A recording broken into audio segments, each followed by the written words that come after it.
Hey guys, so I want to talk to you guys about how to manage your finances as a single mom. I think we need a lot of help in this area, especially because so many things are coming at us at the same time, right? We have to deal with our children's emotional well-being, and that's not easy. When you have to deal with the fact that they, what if their dad isn't in their life? You have to deal with those emotional variances, right? And it gets sticky. It gets hard to deal with, and more often than not, it's we're left picking up the pieces. So how can we manage our finances as a single mom on that perspective? I think the number one thing that I learned is, if you're going after your dream, like let's say you're going after your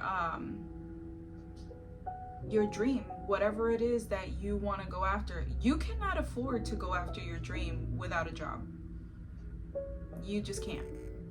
There is no well, I'm gonna put all of my attention on this dream and then I'm just not gonna work.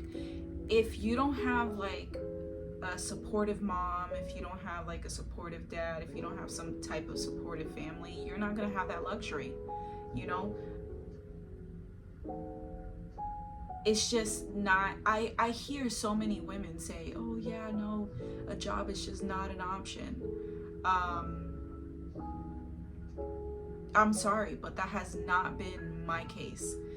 So I want to talk to you from my perspective. I know some women that have been able to do it,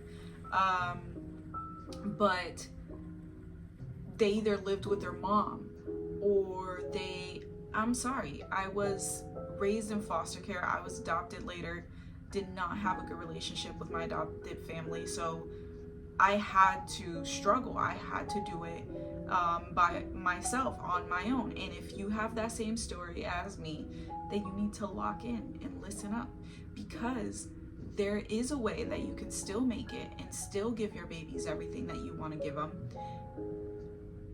but it has to be done with a job. Okay, you have to work your 9 to 5, and that 9 to 5 is going to help you reach your dreams. Here's the thing about the 9 to 5 is it can't be any old rink-a-dink job, right? Take a sip of my coffee before it gets cold.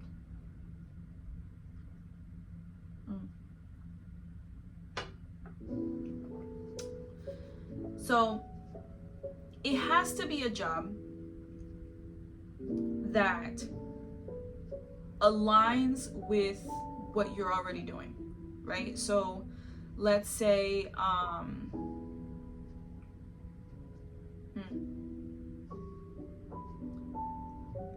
for example, I'm in real estate. So when I decided to go after a job, the job that I wanted to go for was property management. I thought that was so fitting, and it really worked out, and it really tied all things together. So don't just go for any job, go for a stable job. And if you can't find a job in what you want to do, definitely get a 9 to 5 office job. I'm not telling you to go get a job where like it's food service and you're working all times of night. Listen, or where it's just retail. Any type of service job is going to be like that. But I really think that when your kids are home at night, you need to be home at night. You need to be the one bathing them, and you need to be the one sleeping, putting them to sleep and laying down with them until they go to sleep, because there are things that are happening to them during the day that you can't see, and you're not going to be able to to protect them from those things if you're not talking to them every day. There is just them going to school and you working at night and you never seeing them. That's whack, and y'all need to not do that. Okay, I can tell you from experience that in the long run, you may think that it's working now, but it's not working now. It's never gonna work, because in the long run, what you're gonna end up experiencing is your children dealing with either extreme delinquency or any type of deviant behavior. You're gonna see either self-harm or harm of others, because a child is so very fragile in the beginning, and they really need the nurturing. They really need you to nurture them. They really need your hugs. They need your kisses. They need, for you to reassure them. They're so insecure at a very young age, and that is the time that is the most susceptible for you to be able to, give them that reassurance when they are young. They need that. You cannot not do that. And I had some really, really hard battles with my oldest, with suicide attempts, and a lot of deviant behavior, a lot of, well, I'm not gonna listen to mom because she doesn't love me anyway, right? So, which was not the case. As a single mom, I had to work 2 jobs, and I had to make sure that I was, the provider, because we were left wanting. And I had to do that for my oldest daughter. And you know what? Looking back at it now, it could have been so much different, but because I was so young, I didn't have, first of all, our brain isn't fully developed until well into our 20s, maybe mid-20s to late 20s. And when I say our brain isn't fully developed, that's the part of the brain that is responsible for risk management. It's not fully developed, and you don't know how to troubleshoot as well as you should. So as an adult, to live an adult life, you really need to be able to, troubleshoot as a parent. And I did not have it. But in my mind, I knew I needed to provide. And so I had 2 jobs, and it left my baby very vulnerable to abuse. And it was horrible. She was, molested and tortured at a very, very early age in a babysitter's house. So I don't recommend that. And that was an overnight kind of situation, like I'm working at night. I don't recommend that. So try to stay away from that if you possibly can. But you have to have a stable job. You have to, in my opinion, has to be 9 to 5, so that you can be at home with your babies when they're going to sleep, and they're most relaxed, and they can tell you everything that happened in their day, because that's really important. Aside from playing with them, in the time when they're laying down, that's when they're most relaxed, and they will tell you everything.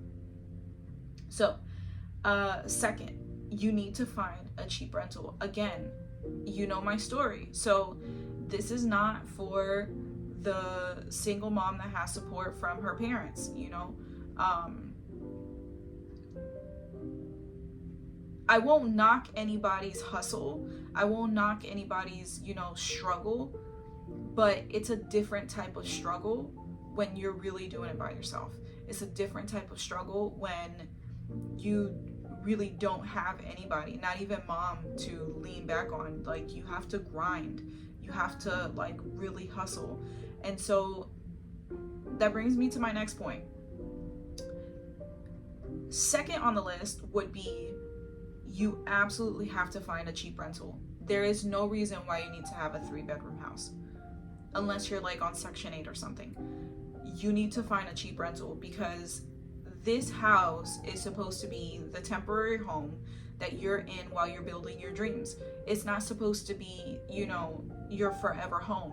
So if you're looking for a forever home in a rental, you got to stop that, because you're going to need to be able to have money put aside while you're not making a lot of money. When you're in this 9 to 5, you need to be able to put money aside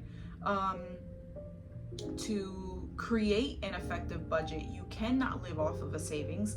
Living off of a savings, then what happens when there's an emergency? So no, we get a cheap rental. What I did was I got a really cheap rental. It was a 1-bedroom. The living room was really small. It was really tiny. It reminded me like of a tiny home. But what I felt was that I needed just a 1-bedroom. Just make sure that you get a 1-bedroom. Don't go any smaller, because you need to be able to close the door so you can turn on the lights. Anything like that, gives you studio vibes, you have to stay away from it, because even now, if I would have been filming this and the door would have been, or it would have been a studio style apartment, my daughters would have woken up, my kids would have woken up. So I stayed away from studios, but I tried to get something super, super cheap. So the next thing would be, you want to make sure that you create a budget. Now, here's the thing, right? To be ultra effective and to be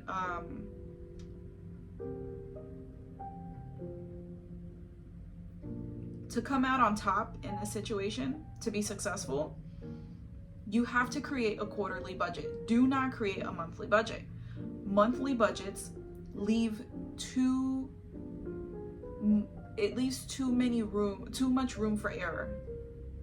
And you don't want to leave room for error, because what'll happen in the quarterly budget, and this is what's happening in the monthly budget, and this is why we're losing so much by the end of the quarter, is because, all right, we think we have money in January. Oh, good, we have that money. Bam, that's great. This is what we're gonna do. We have that money, and then we go towards March. Now in January we're good, right? In January we're super, super good.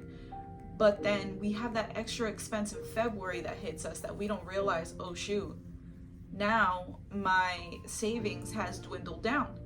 Now I don't have what I thought I was gonna have in March. Now March rolls around, and when you try to pay your rent, you're at a negative and you have to go find a loan. You have to be so stable for your kids, for yourself. You don't get to play around with this anymore. You have to do a quarterly budget if you want to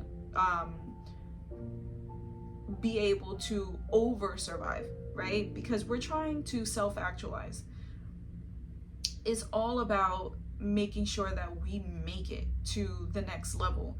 And we cannot make it to the next level if we're working on surviving, if we're working on shelter, on food, because this is what ends up happening is, when you're not budgeting that the budget by a quarterly means, then what you end up doing is you end up running around all over the place, right? All over town, looking for rental assistance programs. Like, I'm not knocking rental assistance. You definitely need to do that if you're a single mom.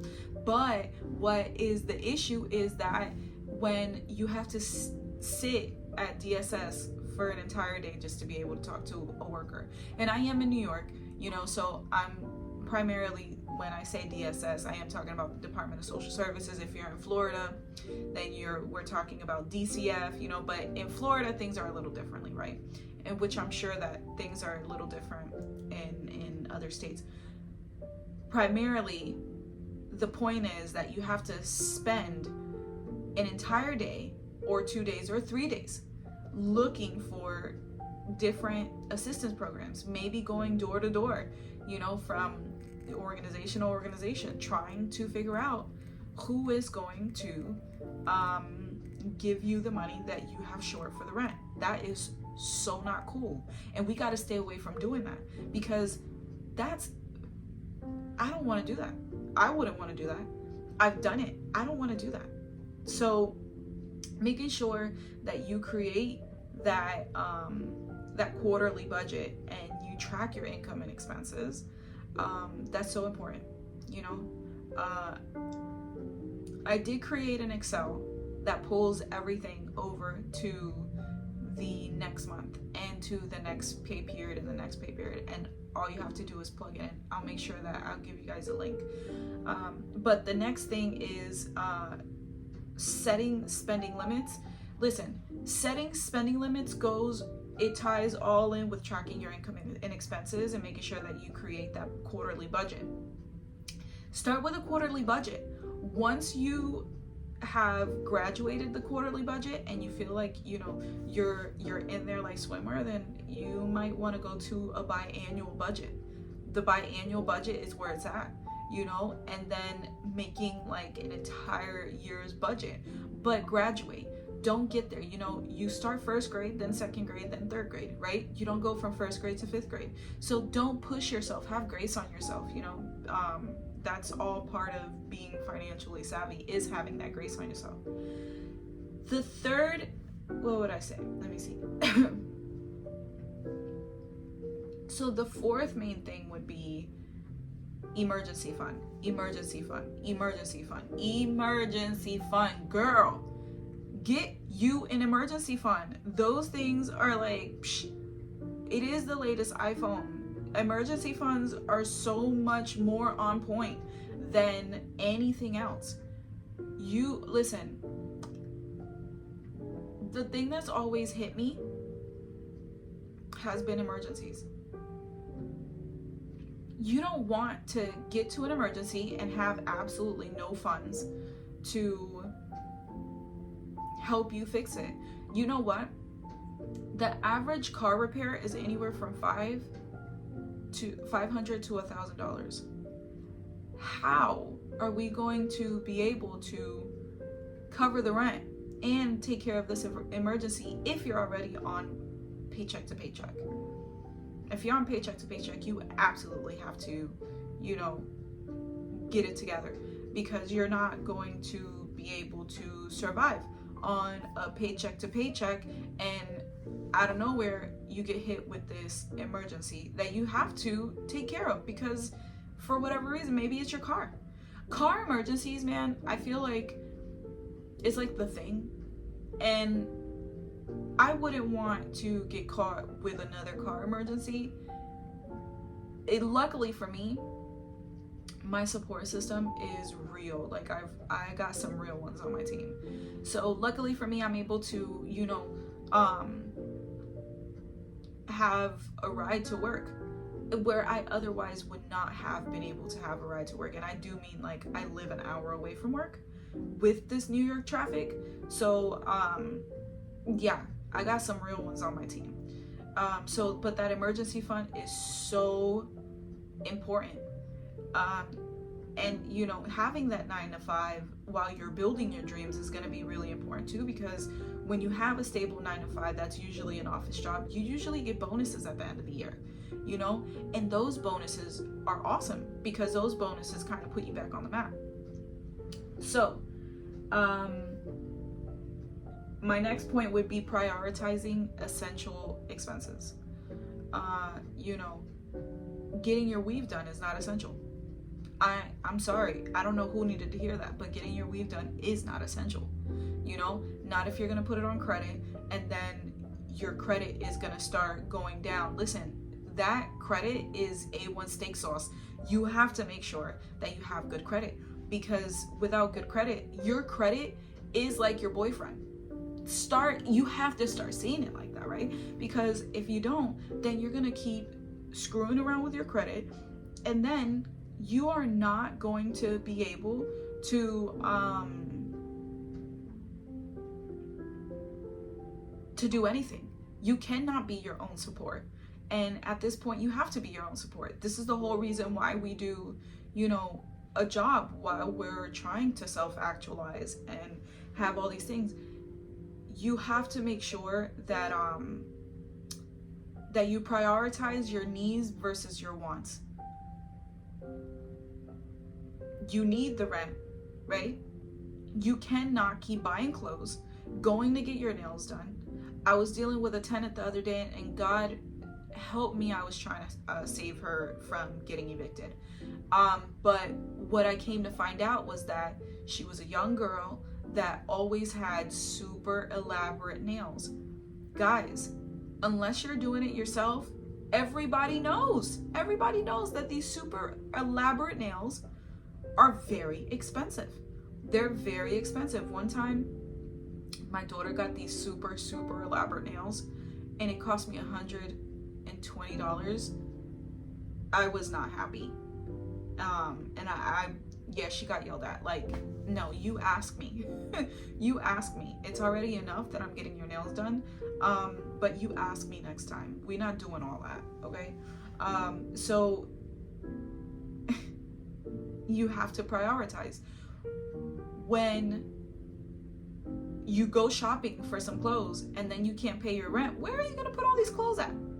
Where are they going? In a box?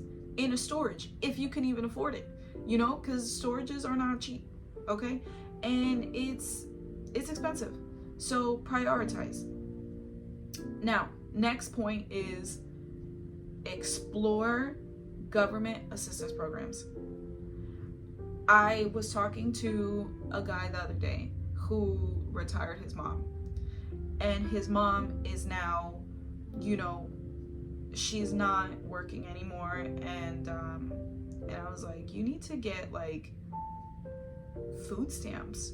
You need to get like, you know, put your mom on disability, apply for it, wait for it to come. That's a waiting game all in its own. If she's disabled, she needs to get it.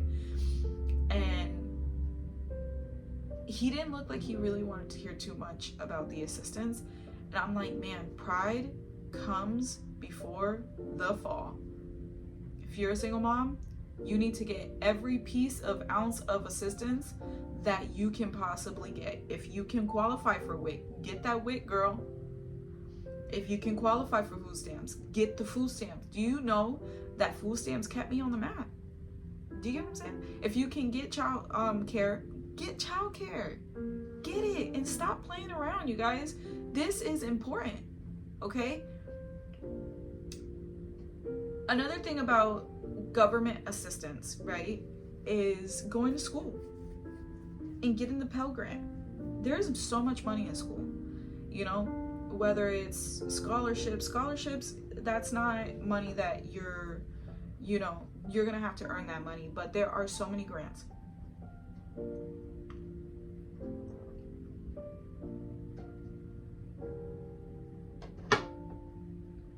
Now, the next point is child support and alimony. Child support has literally been the fight of me and my ex's entire relationship. Like, down to when we got married. It was like the basis of our fight. It was bad. It was bad. So I know that here in New York, they have a law where if the mother has been part of some type of domestic violence, she didn't have to put her children's father on child support. So it kind of like protects in a sense, but if other than that, put him on child support. Put him on child support. Stop playing, girl. Listen, if he gets mad that he's on child support, that man is a thief. He is a thief. He's not a father. He's a thief. And he's expecting you to pay all of, no. Okay? What happens, like for me, for example, when I kept having to go to the hospital, take off of work, you know, all these different things to support my oldest daughter who had a lot of suicidal thoughts and attempts and all of that. And what happens when, you know, you have to have that extra support when you need money for childcare, when there is a copay, when all these different things happen. You have to get it from him.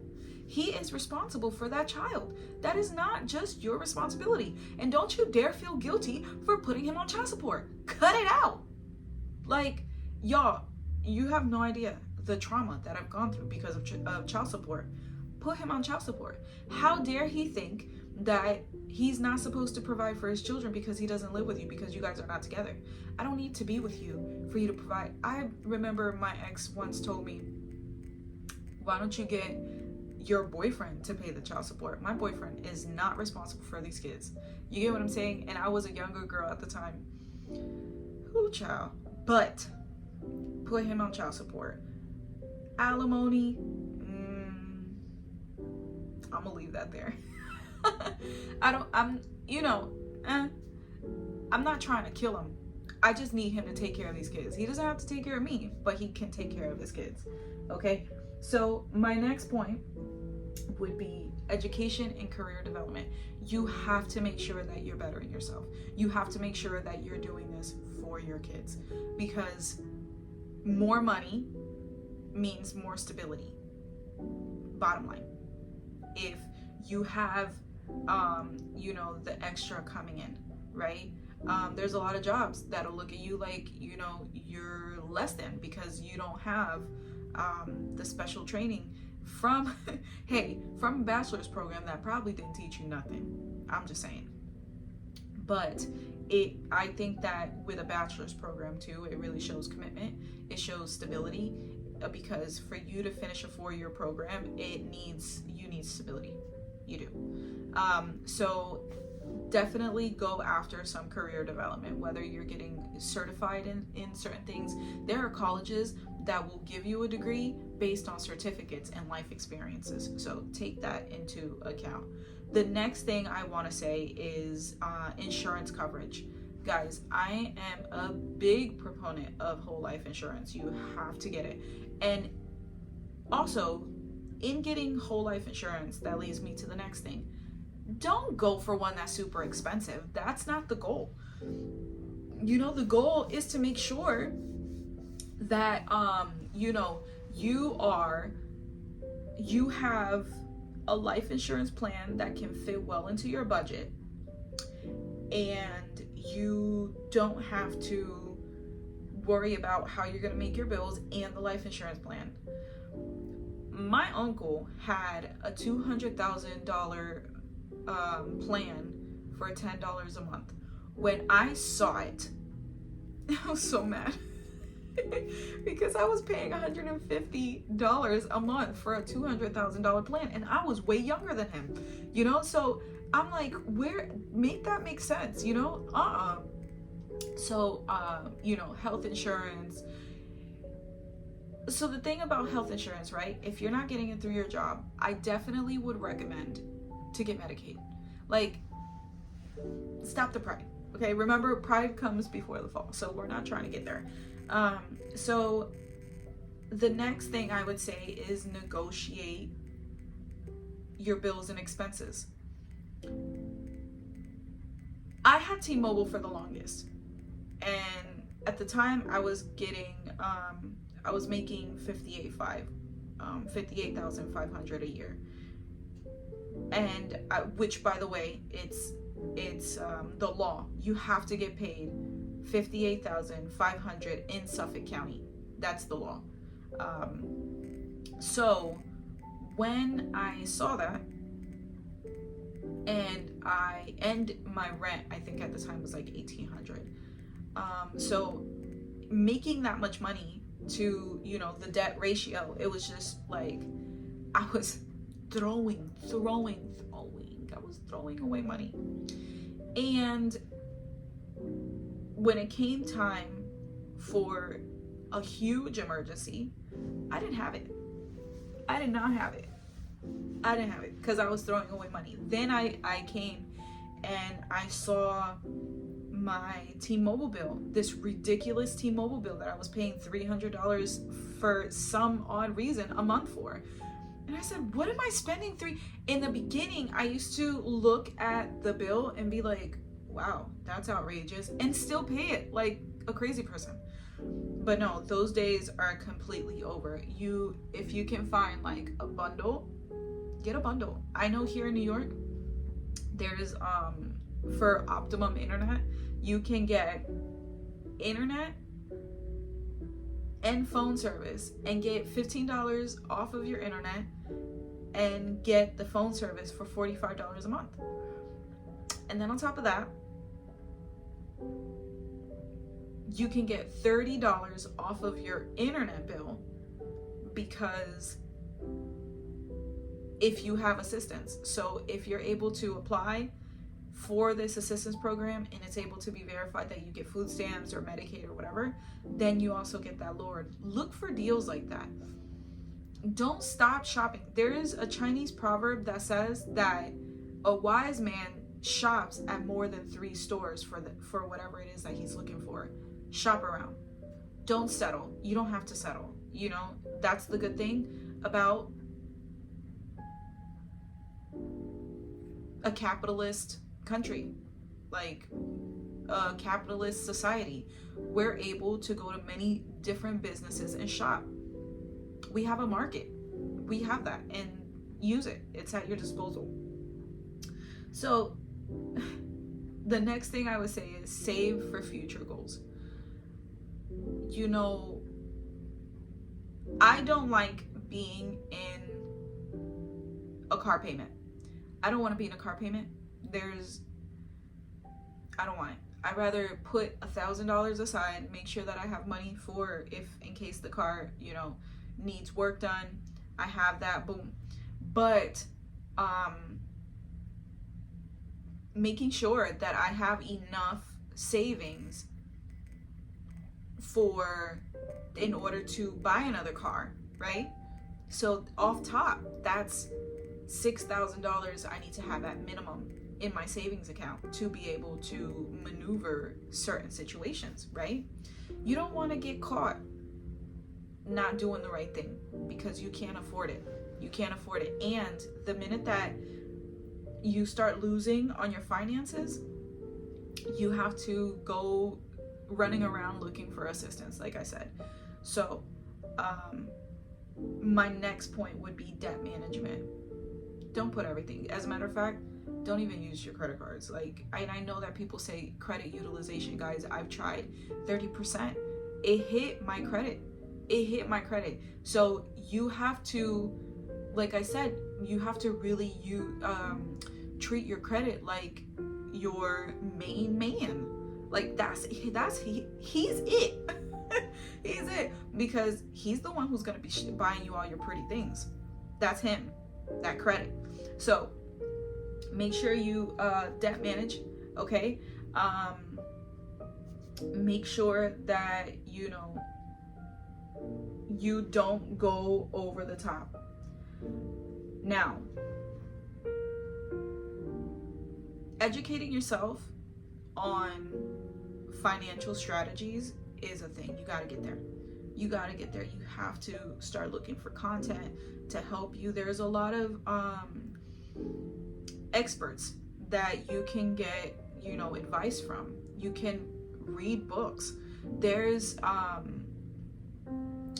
wealth books that you can read that will help you understand wealth better, will help you understand different banking assets that will help you, like annuity accounts, Roth IRAs.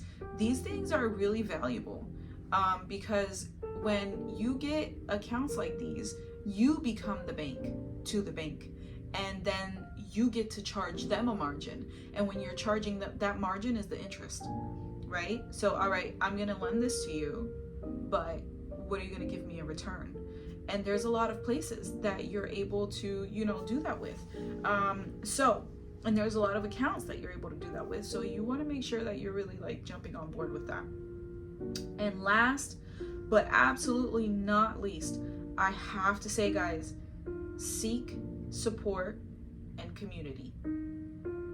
You need stability for this one. You're going to need to stay in one place for this. You cannot hop around from house to house, from town to town, from state to state. You need to stay put in one place. No more moving around. Because then you start working on your stability in that state or in that place, and then you move. And here goes all your stability down the drain, all your support. You're not going to be able to find other people like that. When God brings people in your life, cherish those people. Cherish the people that are really, really there for you, you know, got your back, doing everything that you need. And then when you have the opportunity, like when your taxes come, spot them a little. Do something nice for them. You know, they're going to appreciate that, because people are accounts. I see everyone in my life as a bank account. Let me explain. You have to put something into that relationship. You have to deposit an act into that relationship. Whatever kind of act of love it is, you have to deposit that. You have to make sure that, you know, you're giving into that relationship, whether it's a gentle thank you or a gentle compliment, right? Whether it is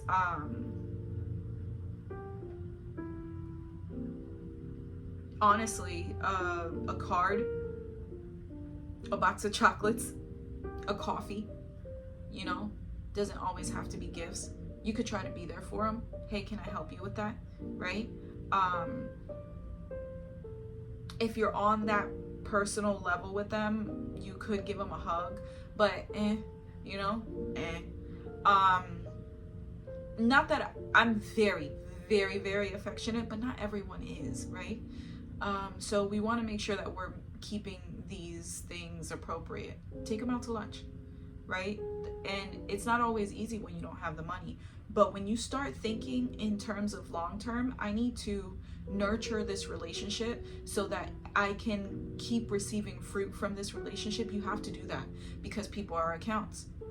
Okay, that's why in the Bible it talks about being reconciled to your brother. That word reconciliation, that's an accounting term.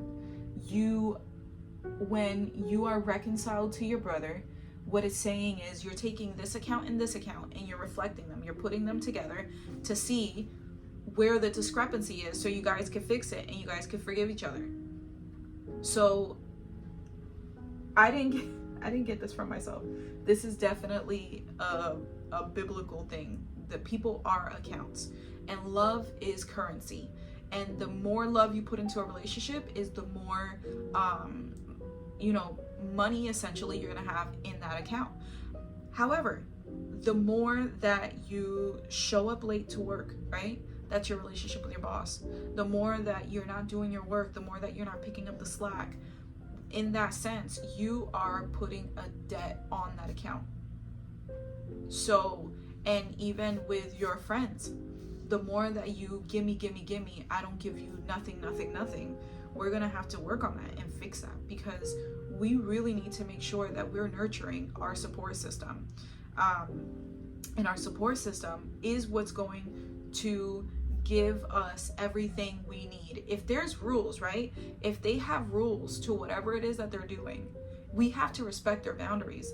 That's part of putting a deposit into that account. Okay? Now, I want to say this because your finances they're your foundation, okay? And how you're dealing with the list of things that I just explained and described, they are your foundation. You're going to have to put these in place because they're systems. You need systems in place in order to survive, in order to thrive, okay? So I'll share this with you, and because this one is really important, right? So in having this job, and this one was my hardest lesson, because I kept thinking, no, I need to focus, I need to, go after what it is that I felt like God was telling me to do. And yeah, definitely wasn't doing that. And then I found the scripture. And the scripture is 1 Timothy 5, verse 8. But if anyone does not provide for his own, and especially for those of his household, he has denied the faith and is worse than an unbeliever. Do you know an unbeliever isn't just someone who doesn't believe in Christ, who doesn't believe in God? An unbeliever is someone who doesn't believe in themselves, who doesn't believe in you, who doesn't believe in anyone. Because, and this is like, believing in yourself is everything. You're never going to be able to make it if you don't believe in yourself, because nobody else does. Your dream and your vision is your vision. Nobody will be able to understand it. Nobody will be able to see it. People will think you're crazy because it may look a little all over the place, and people may not understand what you're doing. You have to believe in yourself. But what the scripture is saying here is that if you don't provide for the members of your household, as a single mom, you don't have the luxury. You don't have the luxury to go and tittle-tattle your money away. You know, you don't have the luxury to go and gamble your money away. And when you're not creating these systems and putting these systems in place so you could be successful, you are gambling with your children's lives, you know, and literally you're gambling with their lives, because that makes them sick. That makes them sick. They don't even want to be home. You know, depression is the leading mental illness. And there's a reason for that. You know, this is a spiritual warfare. And what I didn't understand as a young girl was that a spiritual warfare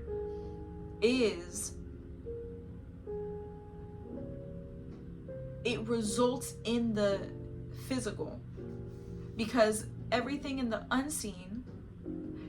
scene was made from the unseen. So you have to make sure that you're taking care of your household, because when you're not taking care of your household, what you're doing essentially is you're allowing for things to attach to you that you don't want attaching to you. You know, this worse than an unbeliever, the book of Revelation calls that the dog spirit. Now that dog spirit is all things hell, all things evil. Well, guys, that's all the time I have for today.